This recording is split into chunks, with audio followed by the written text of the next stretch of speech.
This is definitely the sort of holiday where you begin to relax even before you get there.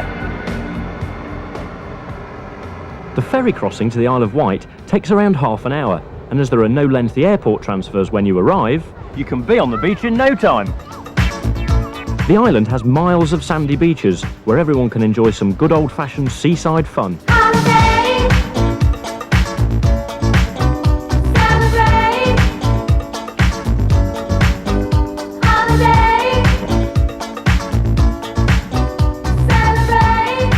And when you tire of making sandcastles, you can progress to this. Creature Beach was inspired by local artist Eric Geddes. So how did this all start, Eric? Well, I've worked out of doors, on the seashore particularly, for many years. I just like it. It's a good working environment for me. You use natural materials that you find there, make things that suit their setting, and use flotsam, whatever is washed up on the shore. When I was invited to work on Creature Beach with children, it seemed a very good opportunity, both to let them have a good time and explore these possibilities and make them much more aware of the environment. But unlike most art, this is washed away by the tide. Tourists have been coming here for years. It's just they were a little more modest in earlier times when Queen Victoria used this bathing machine. The Queen loved the island so much that Prince Albert built her Osborne house in the style of an Italian villa.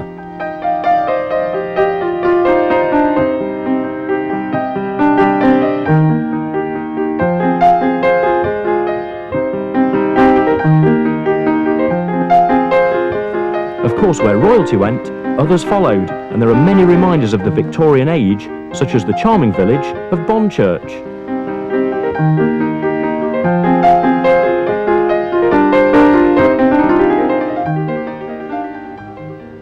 And it was here that Charles Dickens wrote the beginning of David Copperfield. Another Charles, King Charles I, also stayed on the island at Carisbrooke Castle, but it wasn't much fun for him as he was imprisoned here before his trial and execution in London. He used to walk along these battlements to take his morning exercise. But obviously not enough, as he was too fat to escape out of that window. The castle has a 16th century well house where donkeys still take it in turns to tread inside a large wheel to draw up water. To give you some idea of the depth of the well, I'm going to pour this water down there. It takes 5 seconds.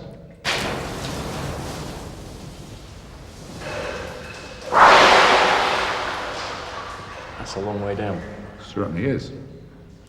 But don't worry, they only lift the water 20 feet, and they love it.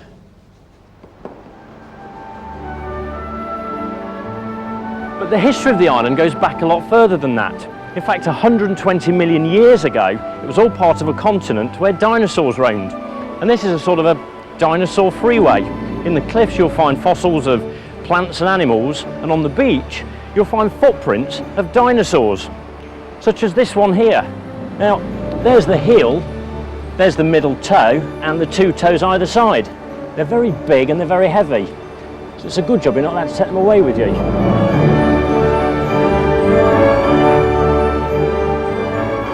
To find out more about the island's prehistoric past, drop in at the dinosaur farm. There are fascinating exhibits, and geologists working on recent finds are happy to tell you all about them. That name from anywhere in the world. So there's piles of rocks and boulders laying around. That's when you're likely to find a lot more of those. Now, Steve, I understand you've made an enormous discovery. It's the skeleton of a sauropod dinosaur, which is a very big dinosaur. In fact, they were the biggest dinosaurs. So what we're doing here in this barn is working on the skeleton. And it's taken 2 people a couple of years just to get to this stage on this single bone. So it's a very long project. There are lots of bones to do. Jurassic Park, eat your heart out. If you don't feel like driving yourself, there are many ways of getting around the island, like this open-top bus. It's a good way of seeing what's on the other side of those hedges.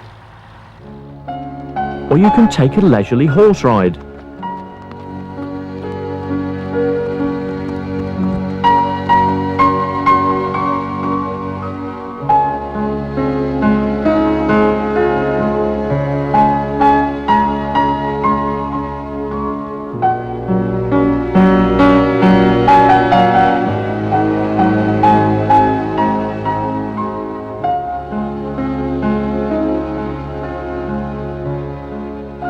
if you're happier on your own 2 feet, there are more than 500 miles of well-marked footpaths.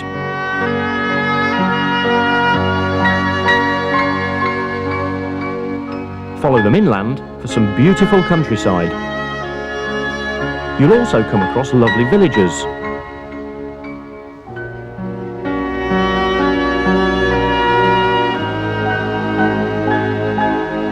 But some are smaller than others.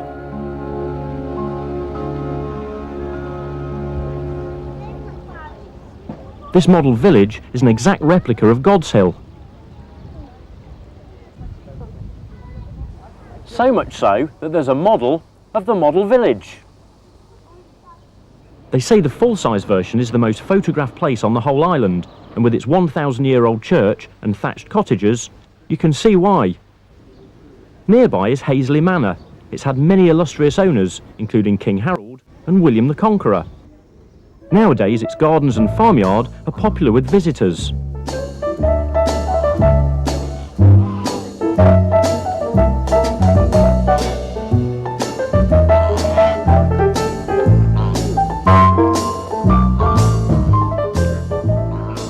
You can also see a potter at work.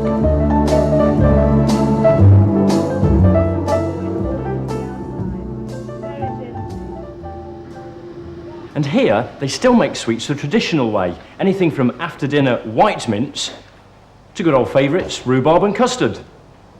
25,000 sweets are made in each batch, and they're exported as far as the Caribbean. But this one isn't going that far. Back on the coast, you can walk around the whole island and have most of it to yourself, even in the busy summer months.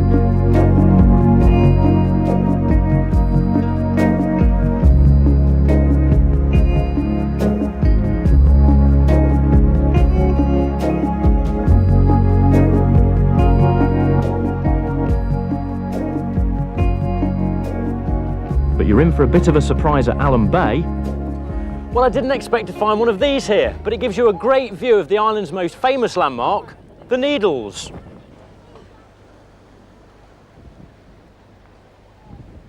The chairlift takes you down to the beach where you can catch a boat trip for a closer look at the Needles. These were linked to the island until some 8,000 years ago. And you also get a chance to see the cliffs with their unique coloured sands. Further along the coast is the little harbour of Yarmouth. In medieval times, it was the island's most important town. And the pier's very special because the locals saved it from being demolished, and now their names are engraved on all the new planks.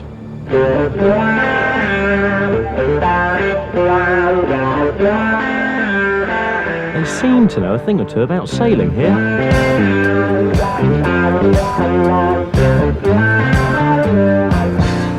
But I headed for Cowes, the sailing capital of Britain, to put my sea legs to the test. There are numerous sailing regattas and of course the famous Cowes Week, but when you're here, why be a spectator? Come and have a go. Hello, how are you? Nice to meet you. Great day for it. Yes. Looking forward to this.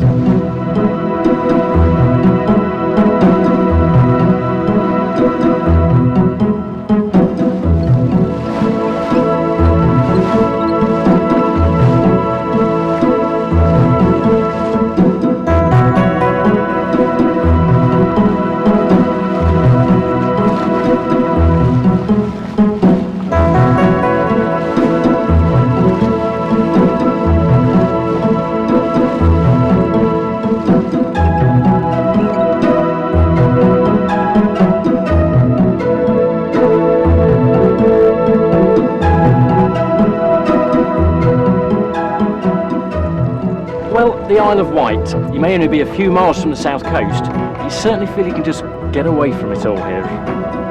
Okay, Shaun, we're going to tack. Get ready with the winch handle.